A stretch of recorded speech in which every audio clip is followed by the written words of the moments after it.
Olá, tudo na paz? Esse é o terceiro vídeo da série Os Quatro Cavaleiros do Apocalipse.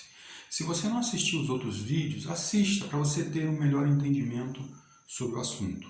Neste vídeo nós vamos falar sobre o terceiro cavalo e o seu cavaleiro, que é o cavalo preto. Diz assim em Apocalipse, no capítulo de número 6, a partir do verso de número 5. Quando abriu o terceiro selo, ouvi o terceiro ser vivente dizendo: Vem. Então vi, e eis um cavalo preto e seu cavaleiro com uma balança na mão.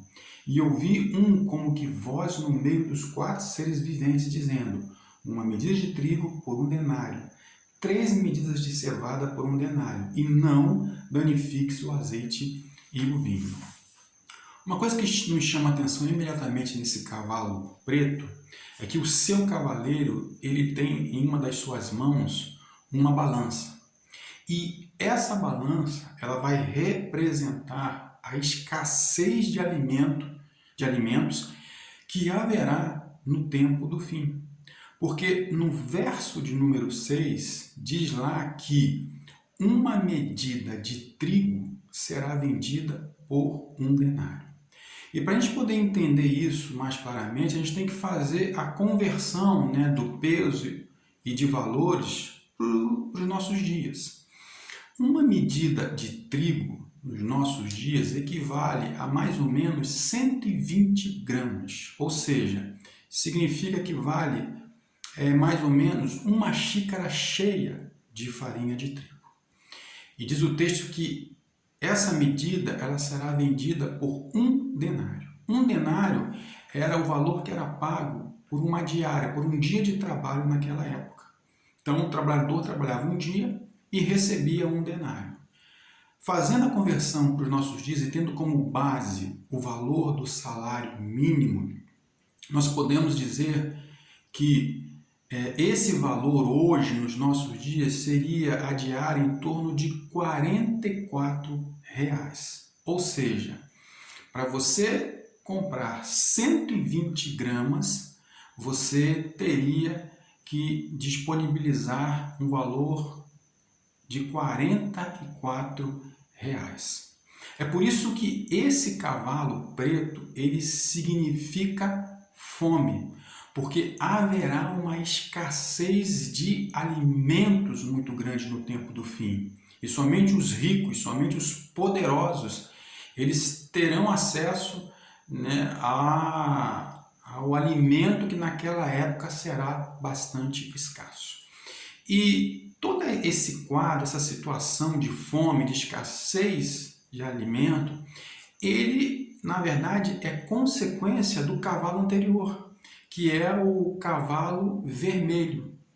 Nós vimos que o segundo cavalo, o cavalo vermelho, ele significa guerra. Ele diz lá o texto que a ele foi dado tirar a paz da terra e que os homens se matassem uns aos outros. Ele tinha na mão uma grande espada. Então, na abertura do segundo selo, que é esse cavalo vermelho, você tem guerra. E em toda a história da humanidade, sempre houve guerras. E sempre a consequência dessas guerras era justamente a fome. Então, no tempo do fim, isso vai se repetir, só que numa escala mundial, maior, como se nunca viu nos nossos dias. Para você ter uma ideia disso, na Segunda Guerra Mundial, estima-se que mais ou menos 20 milhões de pessoas morreram em função da fome, consequência da guerra, fora aqueles que morreram nos campos de batalha. E é interessante frisar que, embora tanto a Primeira Guerra como a Segunda Guerra Mundial são conhecidas como guerras mundiais, a bem da verdade, essas guerras elas se restringiram mais na Europa. A Europa foi o epicentro da Primeira e da Segunda Guerra Mundial. Se estendeu um pouco para a Ásia, região da Euroásia, mas ela não atingiu de forma direta as demais regiões. O Brasil, por exemplo, ele enviou combatentes, né, lá para a Segunda Guerra Mundial, mas o território brasileiro ele não sofreu nenhum dano. Então, literalmente, não foi uma guerra mundial, mas no tempo do fim haverá uma guerra em escala mundial, como nós vimos no cavalo anterior, no segundo cavalo, que é o cavalo vermelho. E aí vem a consequência, que é o cavalo preto, que é a escassez de alimentos e fome se estabelece numa escala mundial. Agora, além desse quadro, nós vimos que quando se abre um selo, toca-se uma trombeta, que são os flagelos de Deus que caem sobre a terra. Então, abriu o primeiro selo, né, toca-se a primeira trombeta. Abriu o segundo selo, derrama-se a segunda trombeta. E na abertura do terceiro selo, que é o cavalo preto, que representa a fome, também você tem o toque, né, o derramar da terceira trombeta. E a terceira trombeta, diz lá o texto em Apocalipse 8, que uma grande estrela, ardendo em chamas, cai sobre os rios e as fontes das águas. E o nome dessa estrela ela é Absinto.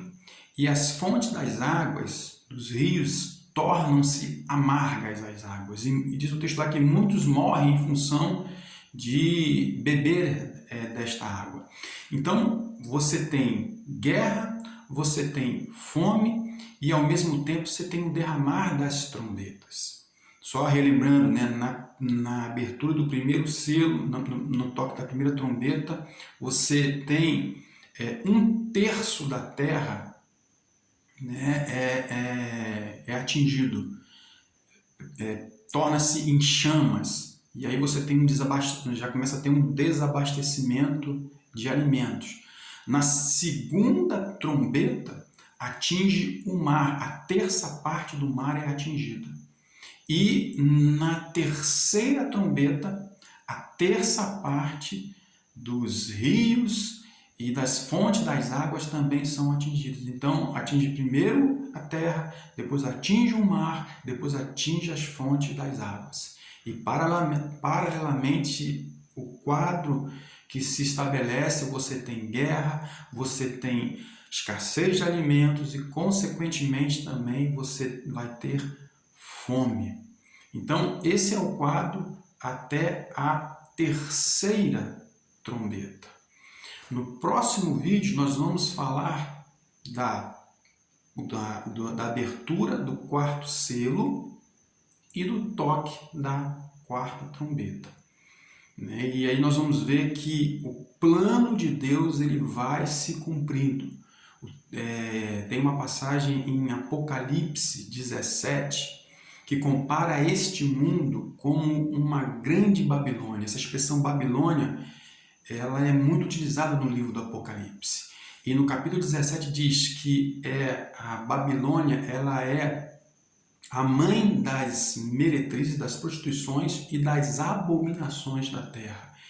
Toda essa prática que nós vemos nesse mundo, no passar dos séculos, toda a violência, toda a injustiça, toda a depravação moral, espiritual, elas vão se acumulando. E no tempo do fim, Deus ele vai estabelecer o seu juízo sobre as nações. Entenda, Deus ele não tem prazer na morte do ímpio, mas lá em Naum diz que ele é um Deus longânimo, mas ele não inocenta o culpado. Então Deus ele vai estabelecer juízo sobre essas nações. Deus ele está irado contra essas nações e a consequência acontecerá no tempo do fim. No próximo vídeo, nós então falamos sobre a abertura do quarto selo e o toque da quarta trombeta, ok? Deus te abençoe, em nome de Jesus.